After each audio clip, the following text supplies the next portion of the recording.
Radio teacher. Radio teacher. ആശയം ആവിഷ്കാരം PV Prashanth Kumar. Dear students, 2024 മാർച്ചിൽ SSLC പരീക്ഷ എഴുതുന്ന എല്ലാ കുട്ടികൾക്കും വിജയാശംസകൾ. Let us start. Radio teacher.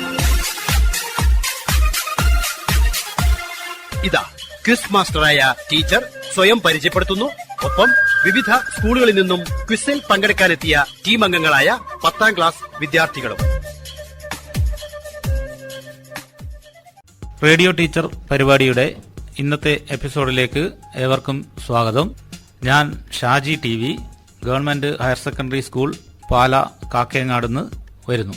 ഇനി നമുക്ക് ടീം അംഗങ്ങളെ പരിചയപ്പെടാം. Team A. എന്റെ പേര് മുഫ്ലിഹ മുഹമ്മദ്. എന്റെ പേര് നിയ. ഞങ്ങൾ CHMKS GHSS വളപട്ടണം സ്കൂളിൽ നിന്ന് വരും. Team B. എന്റെ പേര് വന്ദനാസി. എന്റെ പേര് ദേവന്തായം. ഞങ്ങൾ GHSS പുഴാതിയിൽ നിന്ന് വരുന്നു. Team C. എന്റെ പേര് അവന്തിക S. എന്റെ പേര് കൃഷ്ണ ചൌക്കെ. ഞങ്ങൾ GHSS തിരുവങ്ങാടിൽ നിന്ന് വരുന്നു. Team D. എന്റെ പേര് ഷാലിമ PK. എന്റെ പേര് ആര്യശ്രീ AV. ഞങ്ങൾ ചൊവ്വ ഹയർ സെക്കൻഡറി സ്കൂളിൽ നിന്നും വരുന്നു. Team E. എന്റെ പേര് ശിവേദ S. എന്റെ പേര് ഗീതിക ഗിരീഷ്. ഞങ്ങൾ Mokeri Rajiv Gandhi memorial higher secondary സ്കൂളിൽ നിന്ന് വരുന്നു. മലയാളം അടിസ്ഥാന പാഠാവലിയുടെ അവസാനത്തെ അധ്യായമായ അമ്മയുടെ എഴുത്തുകൾ എന്ന പാഠഭാഗത്തെ അടിസ്ഥാനമാക്കിയുള്ള പ്രശ്നോത്തരിയാണ് നടക്കുന്നത്. അടുത്ത ചോദ്യം ടീം എയോടാണ്. അമ്മയൊരോർമ്മ ഈ പുത്തൻ പ്രകാശങ്ങൾ ജന്മമാളും വന പ്രാചീന നീലയിൽ എന്ന വരികൾ ഈ കവിതയിലാണ്. ഈ പ്രയോഗങ്ങൾ പുത്തൻ പ്രകാശങ്ങൾ വന പ്രാചീന നീല എന്നതിലൂടെ കവി എന്ത് ആശയമാണ് പങ്കുവെക്കാൻ ആഗ്രഹിക്കുന്നത്? വിദേശ സംസ്കാരത്തിന്റെ കടന്നുകയറ്റത്തോടുകൂടി നമ്മുടെ സ്വന്തം സംസ്കാരത്തെ നമ്മൾ മറക്കുകയാണ് ചെയ്യുന്നത്. സ്വന്തം ഭാഷയും സംസ്കാരത്തെയും മറന്നുകൊണ്ട് വിദേശ സംസ്കാരത്തെ നമ്മളിലേക്ക് എത്തിക്കാനാണ് എല്ലാവർക്കും താല്പര്യം. ഉത്തരം ശരിയല്ല. ചോദ്യം ടീം ഇയിലേക്ക് പാസ് ചെയ്യുന്നു. ഇന്നത്തെ കാലഘട്ടത്തിൽ ഇംഗ്ലീഷ് ഭാഷയും പാശ്ചാത്യ സംസ്കാരവും വളരെയധികം സ്വാധീനം ചെലുത്തിക്കൊണ്ടിരിക്കുകയാണ്. നമ്മുടെ സമൂഹത്തിൽ അതിന്റെ സ്വാധീനം കൂടിക്കൂടി വരികയാണ്. ഇങ്ങനെ ഒരു സാഹചര്യത്തിൽ അമ്മയുടെ എഴുത്തുകൾ, അതായത് അമ്മയെക്കുറിച്ചുള്ള കവിയുടെ ഓർമ്മകളും മാതൃഭാഷയെ സ്നേഹിക്കുന്ന ചില വ്യക്തികളും അതുപോലെ മാതൃഭാഷയുടെ പ്രാധാന്യം മനസ്സിലാക്കുന്ന ചില വ്യക്തികളും ഈ സമൂഹത്തിൽ ഇന്നും നിലനിൽക്കുന്നുണ്ട്. അപ്പോൾ അവരുടെ സാന്നിധ്യത്താൽ മാതൃഭാഷ എന്നും നിലനിൽക്കും എന്ന് കവി ആശ്വസിക്കുന്നതായി ഈ വരികളിൽ നമുക്ക് മനസ്സിലാക്കാം. ഉത്തരം പൂർണ്ണമായും ശരിയല്ലെങ്കിലും ഉത്തരത്തിന്റെ പ്രധാനപ്പെട്ട മേഖലകളിലൂടെയെല്ലാം ടീം ഇ കടന്നുപോയി. കവിയെ പ്രലോഭിപ്പിക്കുന്ന പുതിയ കാലഘട്ടത്തിന്റെ പ്രലോഭനങ്ങളാണ് പുത്തൻ പ്രകാശം എന്ന വരികളിലൂടെ അദ്ദേഹം സൂചിപ്പിക്കുന്നത്. പുതിയ കാലഘട്ടത്തിൽ നമ്മളെ മാതൃഭാഷയിൽ നിന്ന് പിന്തിരിപ്പിച്ച് വൈദേശിക സംസ്കാരത്തിലേക്കൊക്കെ അടുപ്പിക്കുന്ന നിരവധി പ്രലോഭനങ്ങൾ നമുക്ക് അഭിമുഖീകരിക്കേണ്ടി വരുന്നുണ്ട്. അതിനെയാണ് പുത്തൻ പ്രകാശങ്ങൾ എന്ന് കവി വിശേഷിപ്പിക്കുന്നത്. ആ പ്രകാശത്തിന്റെ ശക്തി കൊണ്ട് നമ്മുടെ കണ്ണുകൾ മഞ്ഞളിക്കുന്ന അവസ്ഥ, അതിലൂടെ നമ്മൾ മാതൃഭാഷയെ ഉപേക്ഷിക്കാനുള്ള ഒരു പ്രേരണയായി മാറുന്നു. അതോടൊപ്പം തന്നെ മനുഷ്യവർഗത്തിന്റെ ആദ്യം മുതലുള്ള ഓർമ്മകളാണ് അമ്മയിലുള്ളത്. ഞാൻ നേരത്തെ ഒരു ചോദ്യത്തിന്റെ ഉത്തരമായി പറഞ്ഞു, പൊക്കിൾക്കൊടിയിലൂടെ കുഞ്ഞുങ്ങളിലേക്ക് ലഭിക്കുന്ന അറിവുകൾ അമ്മ എത്തി നിൽക്കുന്ന കാലഘട്ടം വരെയുള്ള മനുഷ്യവർഗത്തിന്റെ മുഴുവനായിട്ടുള്ള വിവരങ്ങളാണ് കുഞ്ഞിലേക്ക് കൈമാറ്റം ചെയ്യപ്പെടുന്നത്. ആ വിവര സഞ്ചയത്തെയാണ് പ്രാചീന നീല എന്നുള്ള പ്രയോഗത്തിലൂടെ കവി ഉദ്ദേശിക്കുന്നത്. അമ്മ ഒരോർമ്മയായി മാറുകയും ആ ഓർമ്മ പിന്നീട് മാഞ്ഞുപോയി എന്നേക്കുമായി ഈ മാതൃഭാഷ നശിച്ചു പോകും എന്നുള്ള ആശങ്ക കവി ഈ കവിതയിൽ പങ്കുവെക്കുന്നുണ്ട്. ടീം ഇക്ക് പാസ് ചെയ്ത് കിട്ടിയ ചോദ്യമായിരുന്നു 5 മാർക്ക്.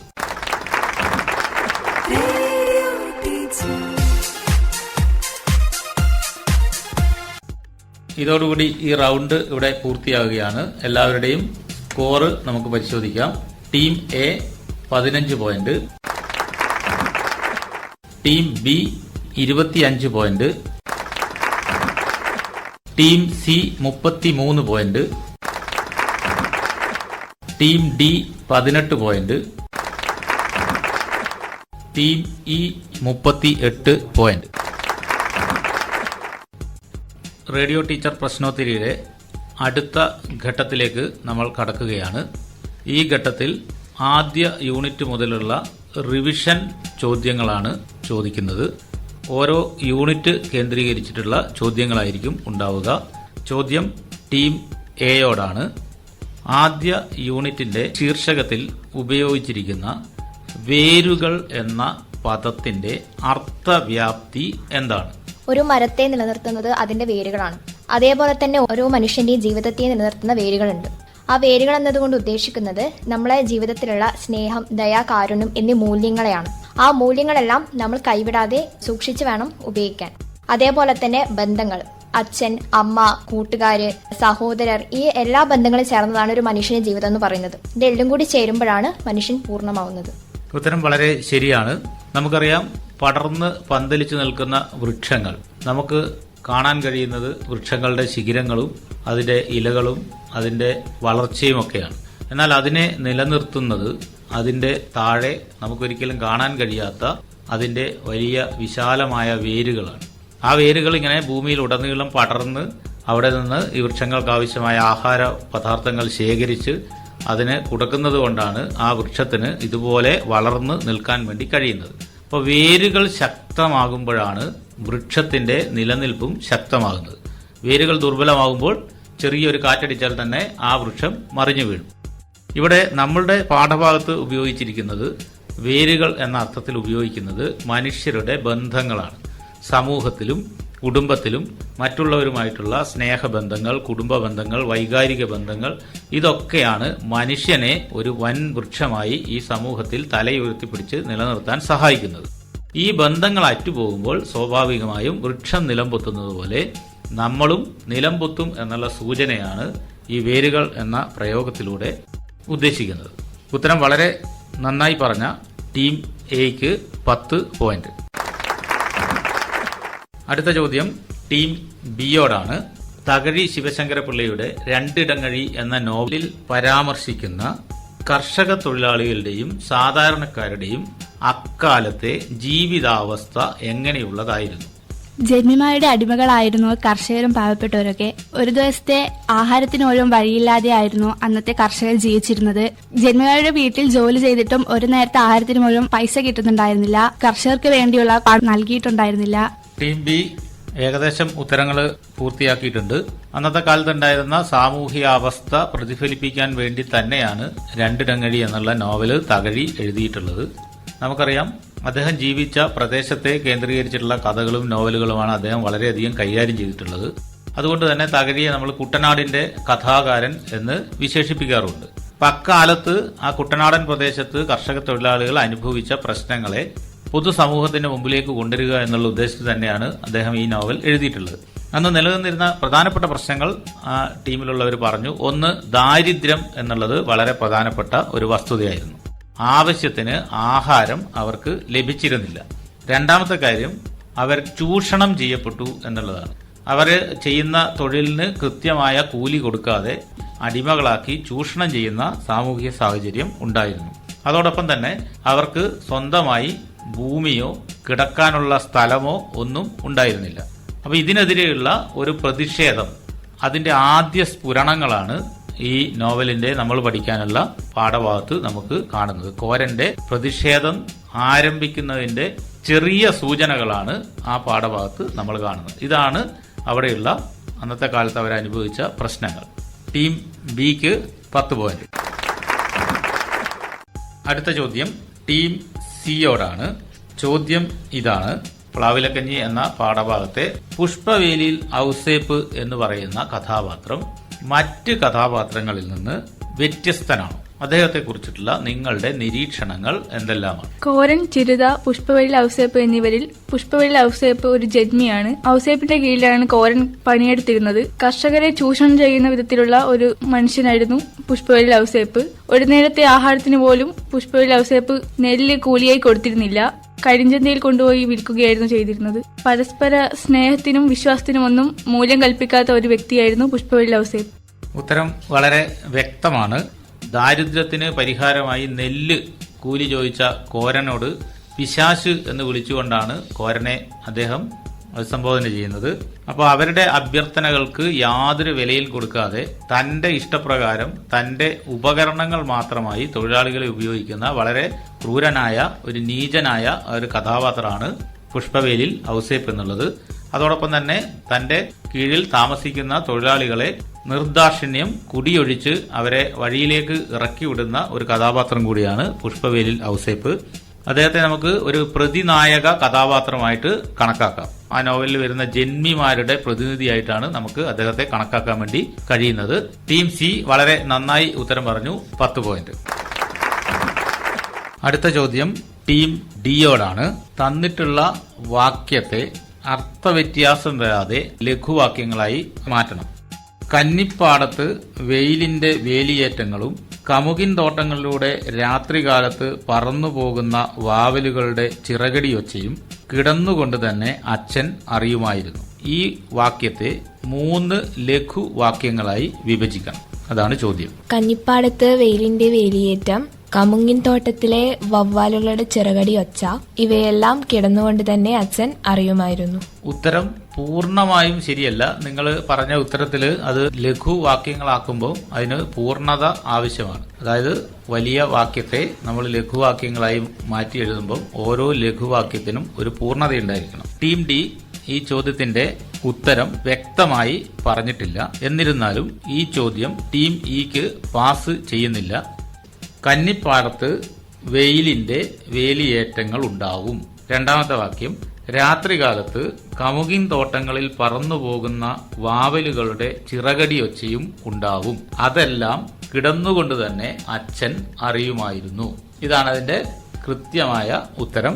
ഉത്തരത്തിന്റെ ഭൂരിഭാഗം ഭാഗങ്ങളും ടീം പറഞ്ഞതുകൊണ്ട് ടീം ഡിക്ക് 5 മാർക്ക് നൽകുകയാണ്.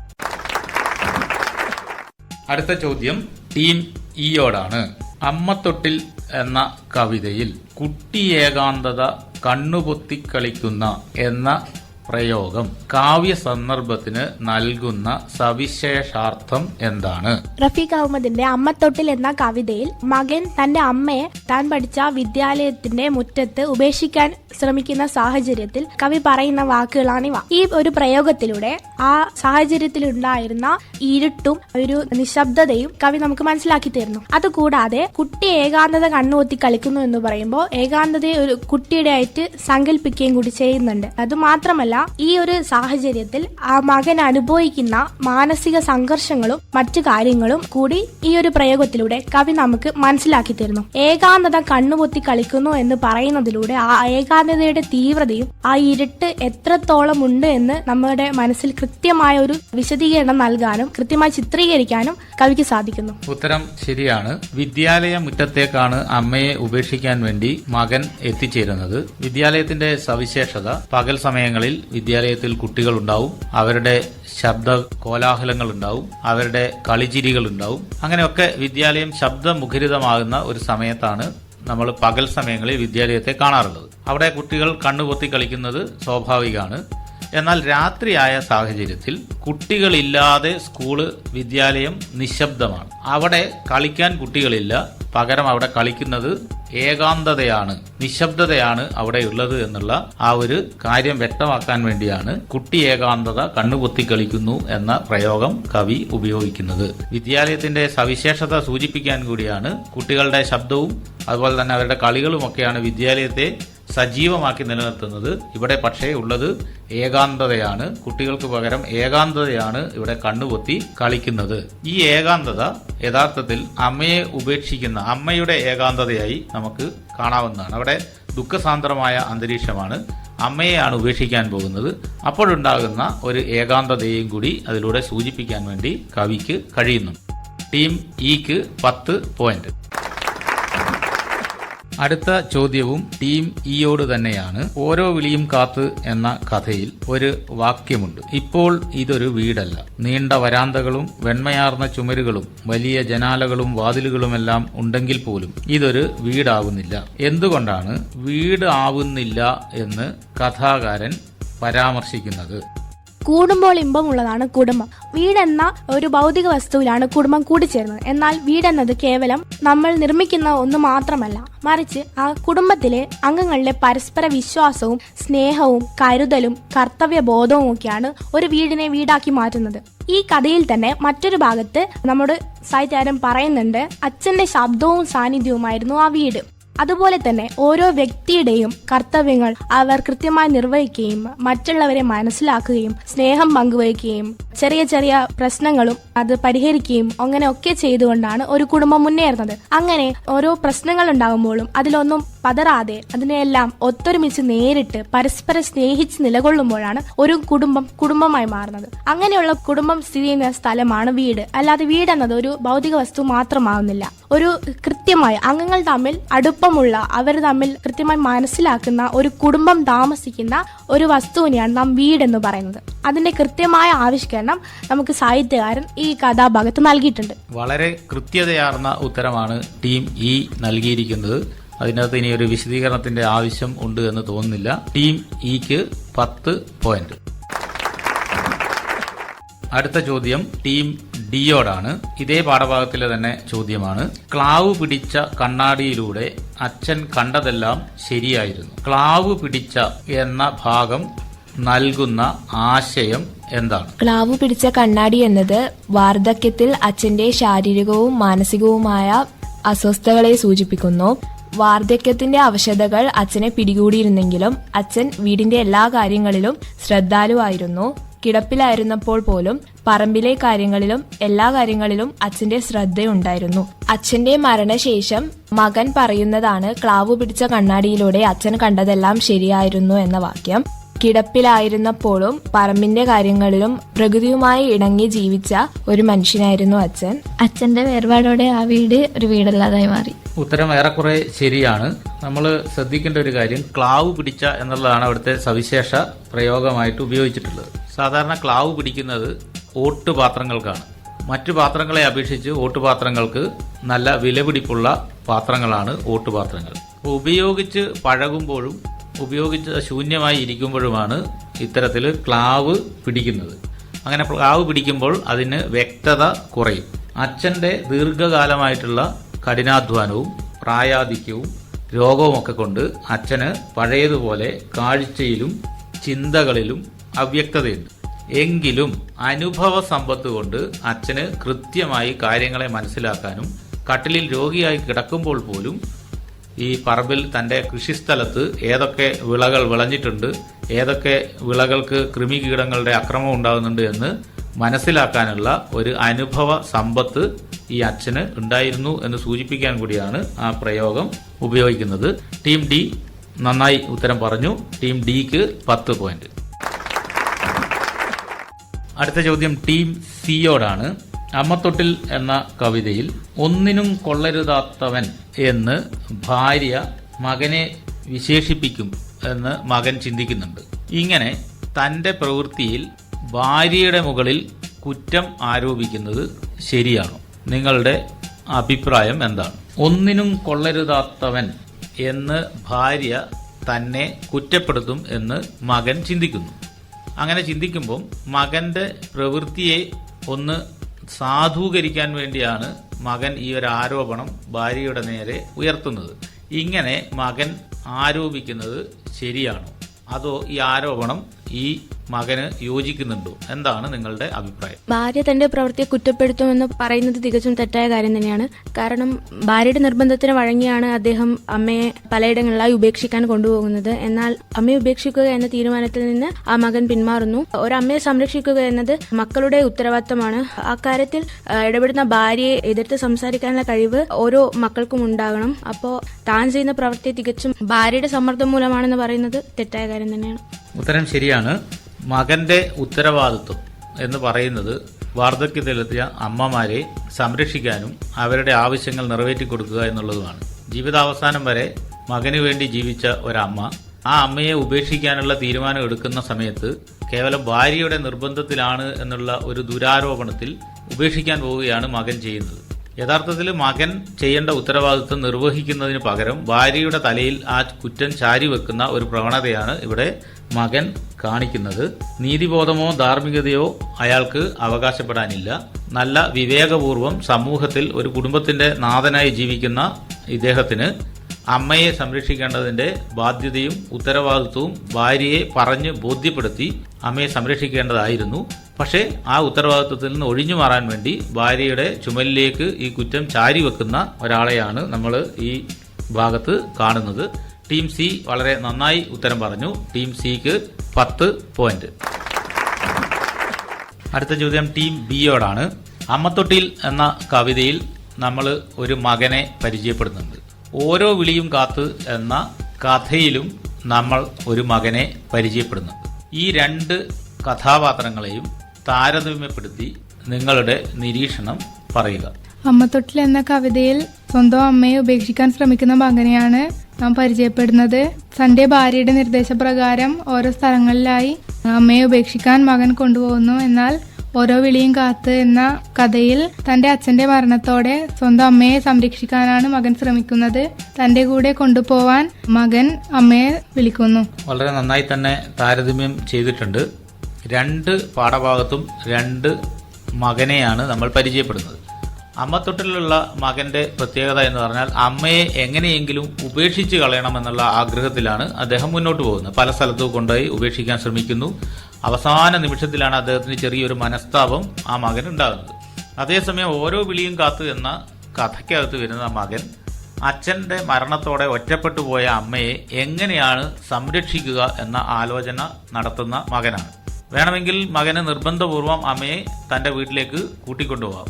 പക്ഷെ അങ്ങനെ വരുമ്പോൾ ആ അമ്മ അവിടെ സന്തോഷത്തോടു കൂടി ജീവിക്കില്ല എന്ന തിരിച്ചറിവിൽ അമ്മയെ മനസ്സിലാക്കി അമ്മയുടെ ഇഷ്ടപ്രകാരം തന്റെ വീട്ടിലേക്ക് കൂട്ടിക്കൊണ്ടുപോകാനാണ് മകൻ ശ്രമിക്കുന്നത്. 2 തരത്തിലുള്ള സ്വഭാവ ഘടന പ്രകടിപ്പിക്കുന്ന കഥാപാത്രങ്ങളാണ് ഈ 2 ഭാഗത്തും ഉള്ളത്. ടീം ബി നന്നായി ഉത്തരം പറഞ്ഞു. ടീം ബിക്ക് 10 പോയിന്റ്. അടുത്ത ചോദ്യം ടീം എയോടാണ്. നമ്മൾ നേരത്തെ പരാമർശിച്ചതാണ് ചോദ്യത്തിൽ പ്ലാവിലക്കഞ്ഞി എന്ന പാഠഭാഗം. ആ പാഠഭാഗം രണ്ടിടങ്ങഴി എന്ന നോവലിലെ ഒരു അധ്യായമാണ്. ആ പാഠഭാഗത്ത് കടന്നു വരുന്ന രചനാ സവിശേഷതകൾ എന്തൊക്കെയാണ്? കേരളത്തിലെ ഭാഷ മലയാളമാണെങ്കിലും കാസർഗോഡ് മുതൽ തിരുവനന്തപുരം വരെയുള്ള ഭാഷകളിൽ വ്യത്യാസമുണ്ട്. തകഴിയുടെ രചനയിൽ കുട്ടനാട്ടിലെ പാവപ്പെട്ട കർഷക തൊഴിലാളികളുടെ ഭാഷയാണ് ഉപയോഗിച്ചിരിക്കുന്നത്. ഏനും മേണ്ട, മയറ്റില്, മെച്ചുള്ളു, തമ്പ്ര എന്നിങ്ങനെയുള്ള പദങ്ങൾ കഥയെ കൂടുതൽ ആകർഷകമാക്കുന്നു. ടീം എ ചോദ്യത്തിന് ഒരു പരിധി വരെ മാത്രമേ ഉത്തരം പറഞ്ഞിട്ടുള്ളൂ. ഉത്തരത്തിൽ ചില ഭാഗങ്ങൾ അവശേഷിക്കുന്നുണ്ട്. അതുകൊണ്ട് തന്നെ അത് പൂർത്തിയാക്കാൻ വേണ്ടി ചോദ്യം ടീം ഇയിലേക്ക് പാസ് ചെയ്യുകയാണ്.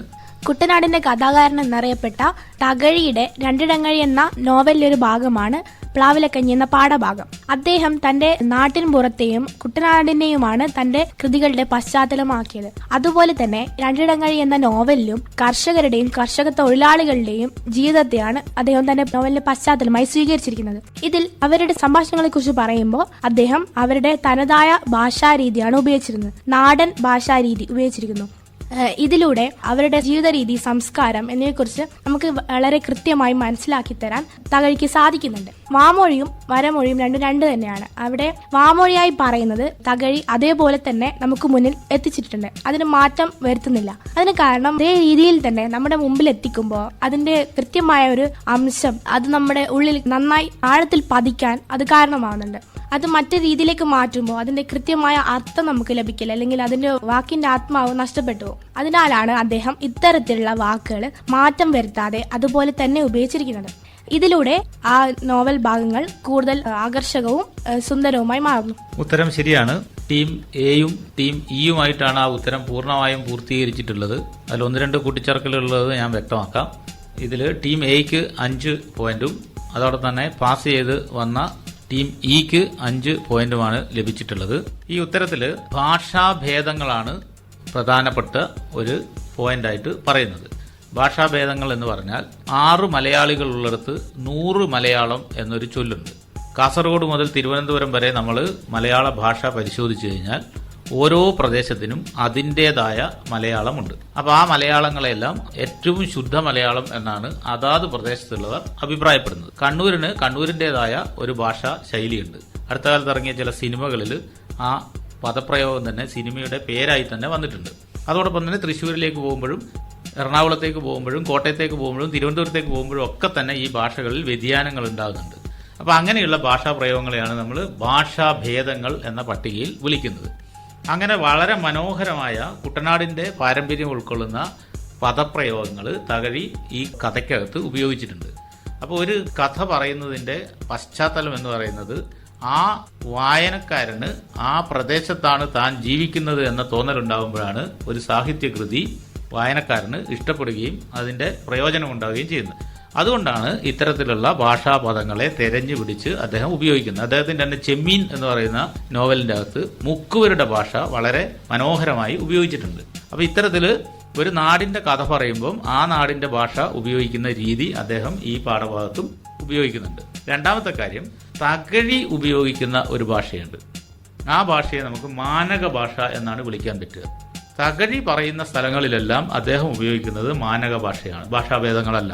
വിശദീകരണം ആവശ്യമുള്ള പ്രദേശങ്ങളിലെല്ലാം അദ്ദേഹത്തിൻ്റെതായിട്ട് വരുന്ന കാര്യങ്ങളിലെല്ലാം മാനക ഭാഷയാണ് ഉപയോഗിച്ചത്. അതെന്ന് വെച്ചാൽ നമ്മളെ പത്രമാധ്യമങ്ങളിലൊക്കെ വരുന്ന മാനക ഭാഷയാണ് അവിടെ ഉപയോഗിക്കുന്നത്. പിന്നെ ചില പദങ്ങളിലൂടെ അവരുടെ കൃത്യമായ ജീവിത രീതിയെ അടയാളപ്പെടുത്താൻ വേണ്ടിയുള്ള പദപ്രയോഗങ്ങൾ ബോധപൂർവം. ഒന്ന്, അത്താഴ കരിക്കാടിക്കാണ് എന്ന പ്രയോഗമുണ്ട്, തറ എന്നുള്ള പ്രയോഗമുണ്ട്, വീടിനെയാണ് തറ എന്ന് വിശേഷിപ്പിക്കും. അപ്പോൾ ആ കർഷക തൊഴിലാളികളുടെ ജീവിത നിലവാരത്തെ ആ പദപ്രയോഗങ്ങളിലൂടെ ഉചിതമായി അവതരിപ്പിക്കാൻ വേണ്ടി കഴിയുന്നുണ്ട്. അതുപോലെ തന്നെ സംഭാഷണ ഭാഷയെ ഈ കഥയിലുടനീളം അദ്ദേഹം ഉപയോഗിക്കുന്നുണ്ട്. ഓരോരുത്തരുടെ സംഭാഷണ ഭാഷ അതിനനുസരിച്ച് വ്യത്യസ്തമാക്കിയിട്ടാണ് അദ്ദേഹം ഉപയോഗിക്കുന്നത്. ഇതെല്ലാമാണ് ഈ കൃതിയെ ഏറ്റവും മനോഹരമാക്കി മാറ്റുന്നത്.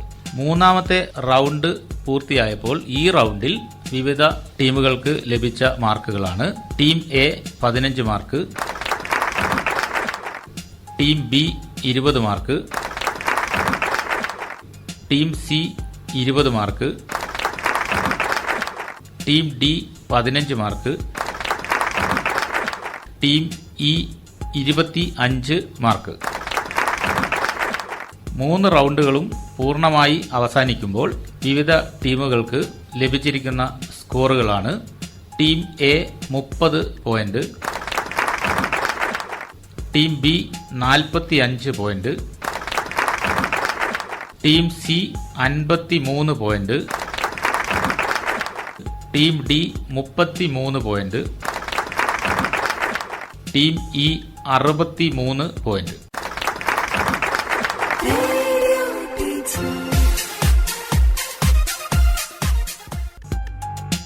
നാളെ ഇതേ സമയം മലയാളം അടിസ്ഥാന പാഠാവലി പ്രശ്നോത്തരി 3-ാം ഭാഗം.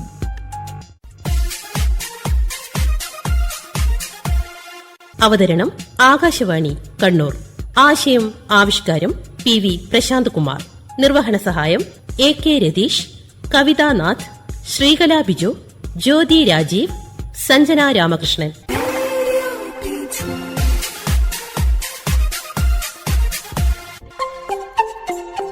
Radio teacher.